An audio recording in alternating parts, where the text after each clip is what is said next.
장 37절에서 40절입니다.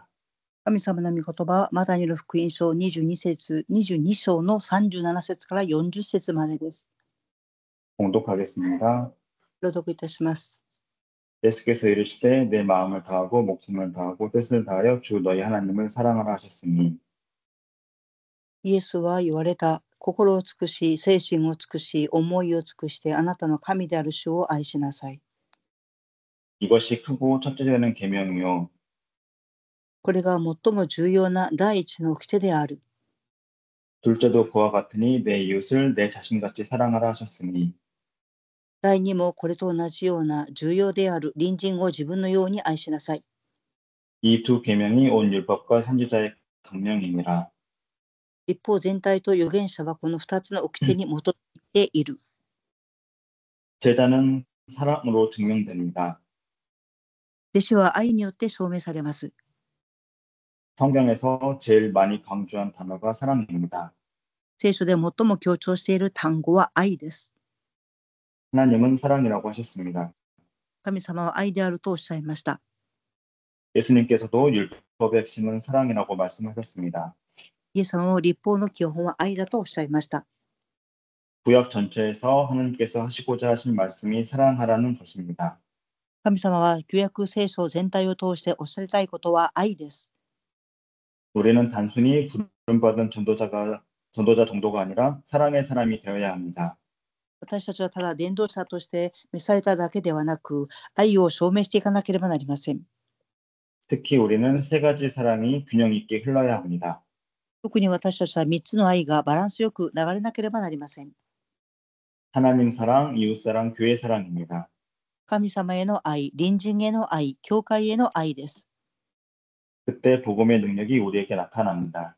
その時、福音の力が私たちを通して現れます。 실제로 하나님 사랑하는 사람에게 하나님의 능력이 나타납니다. 実際に神様を愛する人に神様の能力が現れます。 내 이웃을 사랑하는 사람에게 살릴 수 있는 전도의 능력이 오게 됩니다. 隣の人々を助けることができるような力が現れます。 주의 몸된 교회를 사랑하는 사람이 교회를 섬길 수 있는 능력을 얻게 됩니다. 教会を愛する人々がその力を得ることができます。 사랑이 식어졌다면 영혼이 병든 것입니다. 愛が冷めていればそれは魂が病んでいます。 이 세 가지 사랑이 여러분에게 뜨거워지기를 축복합니다. この3つの愛が皆様の胸が熱くなりますように祝福いたします。 성경은 뜨겁게 사랑하라고 하셨습니다. 聖書は熱く愛しなさいとおっしゃいました。 70인 제자의 가슴과 삶은 이 세 가지 사랑으로 뜨거워져야 합니다. 70人弟子の生活はこの生活を通して3つの愛が燃えていなければなりません。 첫 번째로 하나님을 사랑하라고 말씀하셨습니다. 1番目に神様を愛しなさいとおっしゃいました。 하나님과 우리의 관계는 생명의 관계입니다. 神様と私たちの関係は命の関係です。 하나님과 우리는 붙어 있습니다. 神様と私たちはくっついています。 그런데 창세기 3장에 사탄의 유혹을 받고 인간이 죄를 짓고 하나님을 떠나면서 생명의 관계가 단절되었습니다. 創世記3章の罪によって人間は神様との関係が断たれてしまいました。 그래서 하나님은 창세기 3장 15절 여자의 후손 그리스도를 보내주실 것을 약속하셨습니다. ですから神様は創世記3章15節を通して女とキリストを使わすと約束されました。 그리스도께서는 요한복음 19장 30절 십자가를 통해서 우리의 인생의 모든 문제를 다 끝내셨습니다. イエス様は十字架を通してヨハネ19章30節すべて完了したとおっしゃい、人生すべての問題を終わらせました。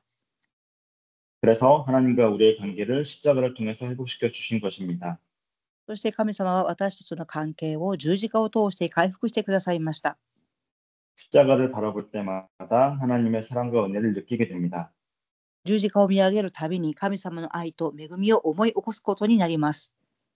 다시 우리 속에 하나님의 사랑이 흐르게 된 것입니다. 再び私たちの中に神様の愛が流れるようになりました。 그래서 신명기 6장 5절에 마음과 뜻과 힘을 다해 하나님을 사랑하라고 하셨습니다. ですから、新明記6章5節を通して、心を尽くし、命を尽くし、力を尽くして、主を愛しなさいと記されています。 이것을 오늘 본문에 마음을 다해 사랑하라고 하셨습니다. 今日の本文を通して、心を尽くして愛しなさいとおっしゃいました。 사랑하면 제일 먼저 심장이 뜁니다. 愛すると、まずはじめに心臓が踊ります。 마음이 제일 먼저 움직이는 것입니다. それは心が一番先に動くっていうことになります。 그리고 계속 생각나는 겁니다. そして続けて思い起こすようになります。 하나님을 매일 24 생각하게 됩니다. 神様を毎日24考えるようになります。 그 마음과 생각으로 기도해야 합니다. その心と考えを持って祈らなければなりません。 나의 직장 일보다 하나님을 더 사랑해야 합니다.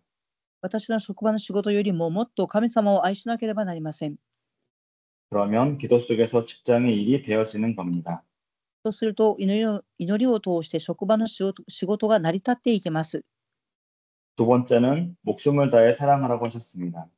2番目に命をかけて愛しなさいとおっしゃいました。 이것은 우리 속에 있는 영혼을 다해 사랑하라는 것입니다. これは私たちの魂の中にある魂を尽くして愛しなさいと教えています。 이것은 삶의 전체를 다해 사랑하라는 것입니다. これは生活のすべてを通して神様を愛しなさいとおっしゃっています。 사랑하면 순종하고 목숨 바쳐 충성하게 됩니다. 愛すればこそ慎重になり命をかけるようになります。 사랑의 증거는 그래서 순종과 충성입니다. 愛の表しは従順と忠誠です。 세 번째는 뜻을 다해 사랑하라고 하셨습니다. 3番目は心を尽くして愛しなさいとおっしゃいました。 이것은 우리 속에 마인드를 다해서 사랑하라는 것입니다. これは私たちの心のマインドをすべて尽くし愛しなさいと表しています。 내 모든 계획과 가치를 다 하나님께 둔다는 것입니다. 私の計画と価値をすべて神様に置くということを意味します。 내 모든 중심을 하나님께 가 있는 것입니다. 私の中心に神様を見るすべてがあります。 그래서 모든 뜻과 의지를 다해 하나님을 신뢰하게 되는 것입니다. ですからすべての心と意志を通して従順に従うようになります。 이것은 생명의 관계, 사랑의 관계가 되어야 합니다. これは命の関係、愛の関係にならなければなりません。 가슴에 사랑으로 충만한 사람은 늘 기뻐하고 기도하며 감격해서 찬송합니다. いつも心から愛する人は喜んで賛美をします。 두 번째, 우리 70년 지자들은 이웃 사랑으로 뜨거워져야 합니다. 2番目に70人の弟子の人々は隣人に対する愛を熱く持っていなければなりません。 우리는 하나님과 붙어 있는 자이기 때문에 그 생명을 누려야 합니다. 私たちは神様とつながっている存在であるので、その喜びを味わわなければなりません。 그리고 우리에게 붙어 있는 이웃에게 이 생명이 흘러가야 합니다. また私たちの周りにいる隣人の人々にもこの命があふれて流れていかなければなりません。 그것이 내게 임한 하나님의 사랑이 이웃에게 흘러가는 것입니다. それが私に望んだ神様の愛が隣人の人々へと流れていきます。 그래서 레위기 19장 18절에 원수를 갚지 말고 동포를 원망하지 말라. ですから、レビ記19章18節を見ると、隣人を自分自身のように愛せようと記しています。 이웃 사랑하기를 내 자신같이 사랑하라. 隣人を自分自身のように愛しなさい。 나는 여호와니라고 하셨습니다. 私は主だとおっしゃいました。 첫 번째, 여러분이 제일 먼저 교회에서 신앙의 형제 자매를 사랑하셔야 합니다. まず皆様は教会の信仰の姉妹を愛さなければなりません。 갈라디아서 5장 13절에 보면 오직 사랑으로 서로 종노릇하라고 하셨습니다. ガラテヤ書5章13節を見ると、愛によって互いに使いなさいと記されています。 이 말은 서로 섬기라는 말씀입니다. この御言葉はお互いに使いなさいということを表します。 교회에서는 주장하거나 군림하기보다 다른 성도들을 섬겨야 합니다. 教会では自分を主張するのではなく、他の信徒さんたちを使えなければなりません。 두 번째, 가정에 대해서 말씀드리겠습니다. 2番目は家庭についてお話ししたいと思います。 첫 번째, 에베소서 5장 24절에서 25절, 먼저 아내들에게 이야기합니다. 1番目はエフェソ信徒の手紙5章24節か25節、まずは妻に対しておっしゃいました。 교회가 그리스도에게 하듯 범사에 자기 남편에게 복종하라고 하셨습니다. 教会を愛するようにご自分の夫に従順に従いなさいとおっしゃいました。 사실 가정에서 남편에게 제일 많이 들이받는 사람이 아내입니다. 家庭で一番夫からいろんなことを言われるのは妻です。 그 이유는 남편들이 그리스도가 교회에 하듯 사랑하고 자신을 주신 것처럼 아내를 사랑하는데 그러지 못하기 때문입니다. それはキリストを愛するように夫は妻を愛していないからです。 아내는 사랑받으면 부드러워집니다. 妻は愛されると柔和になります。 사랑을 안 주면 난폭해집니다. 愛を愛せないと乱暴になります。 남편이 사랑을 안 주는 이유는 아내가 맨날 복종 않고 들이받기 때문입니다. 夫が妻を愛さないのは妻が夫に従わないからです。 우리는 이 세상에 빠지지 말고 성경대로 살아야 합니다. 私たちはこの世の中の流れに染まるのではなく、聖書通りに従っていかなければなりません。 골로새서 3장 20절에 자녀들아 모든 일에 부모에게 순종하라. コロサイの手紙3章20節、子供たちを親に従順であるようにと記されています。 이는 주 안에서 기쁘게 하는 것이라고 하셨습니다. えー 네, 子供親は子供を怒らせてはなりません。 우리 자녀들은 부모에게 순종해야 합니다. 私たちの子供たちを両親に従順に従わなければなりません。 순종을 잘 안 하면 부모가 화를 냅니다. 従順に従わないとき、親は子供を叱ります。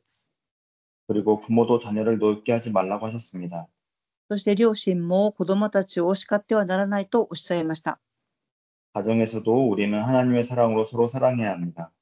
家庭でも私たちは神様の愛を持って互いに愛し合わなければなりません。 그 다음은 우리에게 주신 현장에서의 사랑입니다. 次は私たちに現場での愛について教えています。 마태복음 5장 14절에서 16절을 보겠습니다. マタイによる福音書5章の14節から16節を見たいと思います。 너희는 세상의 빛이라 너희 빛이 사람에게 비치게 하라고 하셨습니다. あなた方は世の光である。山の上にある町は隠れることができないと記されています。 세상 사람들은 우리의 행실을 봅니다. 周りの人々は私たちの現実を見ています。 우리의 행실로 인해 하나님께 영광을 돌리게 해야 합니다. 私たちの現実を通して神様に栄光を捧げなければなりません。 많은 신자들이 잘못된 행실로 하나님을 욕되게 하는 경우가 많습니다. 多くの信徒さんたちが神様を喜ばせないことが多くあります。 하나님과 나의 생명의 관계를 누리면 거기에서 임하는 사랑이 이웃에게 흘러갑니다. 神様と私との命の関係を味わっていれば、隣人の人々への愛があふれて流れていきます。 세 번째, 우리는 주님의 몸된 교회를 사랑해야 합니다. 3番目に私たちは主の体である教会を愛さなければなりません。 교회는 그리스도의 몸입니다. 教会はキリストの体です。 교회를 사랑하는 것은 곧 주님을 사랑하는 것입니다. 教会を愛するということは、つまり神様を愛するということです。 에베소서 4장 11절에서 12절을 보겠습니다. エフェソ信徒の手紙4章11節から12節を見たいと思います。 하나님께서 목회자를 세운 이유는 성도들을 양육하기 위해서입니다. 神様が牧会者を立てられた理由は、生徒さんたちを養育していくためです。 온전하고 성숙한 신자가 되게 하기 위해서입니다. 正しく成熟した信徒に育っていくためです。 성장하고 성숙한 신자는 그리스도의 몸인 교회를 온전히 세우기 위해 봉사를 합니다. 教会に、現場に従順に従う信徒さんたちは、教会に対して従順に従っていきます。 우리의 작은 봉사가 주의 몸을 세우는 것입니다. 私たちの小さな献身が主の体である教会を立てていくことになります。 첫 번째로 우리는 기도로 교회를 섬겨야 합니다. 1番目に私たちは祈りを通して教会に仕えなければなりません。 교회 목회자, 사역자, 성도들을 위해서 늘 중보기도해야 합니다. 教会の使役者、牧会者のためにいつも取りなしの祈りをしなければなりません。 골로새서 4장 3절을 보겠습니다. コロサイの手紙4章の3節を見たいと思います。 하나님께서 전도의 문을 열어서 그리스도의 비밀을 말할 수 있도록 기도하라고 하셨습니다. 神様は伝道の門が開かれ、キリストの奥義を語るようにしなさいとおっしゃいました。 이것이 우리가 해야 할 중요한 봉사입니다. それが私たちがすべき重要な奉仕です。 두 번째는 실제로 우리의 달란트를 따라 봉사로 섬겨야 합니다. 2番目に私たちのタラントを通して奉仕に使えなければなりません。 베드로전서 4장 10절에 각각 은사를 받은 대로 서로 봉사하라고 하셨습니다. 第一ペテロ4章10節を見ると、各自与えられた賜物に応じて互いに使いなさいと記されています。 우리는 교회에 필요한 것이 무엇인지 보고 송, 발, 땀, 물질로 봉사해야 합니다. 私たちは教会に必要なものを見て物質を通して奉仕しなければなりません。 결국 교회에 필요한 것을 헌신하여 체험으로 봉사해야 합니다. 結局は教会に必要なものを献身して必要なものを埋めていかなければなりません。 나의 시간과 물질 은사를 드려야 합니다. 多くの時間と物質と賜物を捧げなければなりません。 하나님의 집을 아름답게 채우는 것입니다. 神様の家を新しく満たしていくのです。 말라기 3장 10절 온전한 11조로 하나님의 집을 채우라고 하셨습니다. マラキ3章10節、全く10分の1を捧げ、神の家を満たすようにと記しています。 여러분의 헌금은 하나님과 교회를 사랑하는 것입니다. 皆様の献金は神様と教会を愛する表現です。 그것이 성도의 교회 사랑입니다. それが信徒が教会を愛する表現です。 교회가 필요한 것은 교회 광고만 가도 바로 파악이 됩니다. 教会に必要なものは教会のお知らせを聞くだけでも把握ができます。 결론입니다. 結論です。 사랑은 제자의 본질이며 제자의 능력입니다. 愛は弟子の本質であり力であります。 고린도전서 13장 13절에 사랑이 최고라고 말씀하셨습니다. 第一コリント13章13節に愛は最高だとおっしゃいました。 첫 번째 고린도전서 16장 15절과 17절을 보겠습니다. 1番目に第一コリント16章の15節から18節を見たいと思います。 스데바나 집 사람들처럼 성도를 섬기기로 작정하라고 하셨습니다. ステファノの家族のように信徒さんたちに使いなさいと言われました。 교회에 부족한 것을 채우라고 하셨습니다. 教会に足りないものを満たしなさいとおっしゃいました。 고린도전서 16장 18절을 보겠습니다. 第一コリント16章の18節を見たいと思います。 목회자와 성도의 마음을 시원하게 하라고 하셨습니다. 牧会者と生徒さんの気持ちをすっきりさせなさいとおっしゃいました。 로마서 16장 4절 브리스길라와 아굴라 부부는 목숨을 걸고 헌신하였습니다. ローマ書16章4節を見ると、プリスカ・アキラ夫婦は命を懸けて教会に奉仕しました。 사도행전 20장 24절 바울은 복음 전하는 일에 생명을 걸었다고 하셨습니다. 3番目にパウルは使徒言語録20章の24節を見ると、福音のために命を惜しまなかったです。 이것이 사랑입니다. これが愛です。 오늘 70엔 제자들이 이런 하나님의 사랑이 넘쳐나기를 주의 이름으로 축복합니다. 今日70人の弟子の人々が神様の愛によって満たされますように祝福いたします。 모든 중직자들은 일찍 오셔서 70인 제자 훈련에 참여하시기 바랍니다. すべての住職者の方々は早く教会に来られ、訓練を受けられることを願います。 포럼입니다. フォラムです。 제자는 말씀이나 직분보다 삶에서 드러나는 사랑으로 증명된다고 하였습니다. 弟子は御言葉や職分よりも生活を通して愛の証拠を表すとおっしゃいました。 하나님을 사랑하는 마음이 식어지면 기도도 예배도 모든 것이 형식이 되는 것 같습니다. 神様を愛する心が冷めていくと、礼拝も祈りも形式的になっていくと思います。 가정과 교회, 일터에서 내가 먼저 이해하고 섬기려는 자세가 필요하다는 것을 느꼈습니다. 家庭と教会と現場では、まず私自身が仕えていく姿勢を持つということが重要だと思いました。 교회를 사랑한다는 것은 결국 기도하고 작은 일이라도 책임지고 감당하는 것이라고 믿습니다. 教会を愛するということは、教会のために祈り、小さなことも担って献身していくことだと思いました。 오늘 하루도 하나님 사랑, 이웃 사랑, 교회 사랑을 행동으로 실천하는 제자가 되기를 기도합니다. 今日も一日も教会と、そして牧会者のために、信徒さんのために愛する一日になることを願います。 기도하겠습니다. お祈りします。 하나님께 감사드립니다. 神様に感謝を捧げます。 우리 70인 제자들이 하나님의 사랑으로 충만해지기를 기도합니다. 70人の弟子の人々が神様の用意に満たされることを願います。 그 사랑으로 하나님을 사랑하며 이웃을 사랑하길 기도합니다. その愛を持って神様を愛し、隣人を愛することを願います。 주의 몸된 교회를 뜨겁게 사랑하는 제자가 되기를 기도합니다. その体である教会を熱く愛する弟子になることを願います。 주의 몸된 교회의 필요를 채우는 제자가 되기를 기도합니다.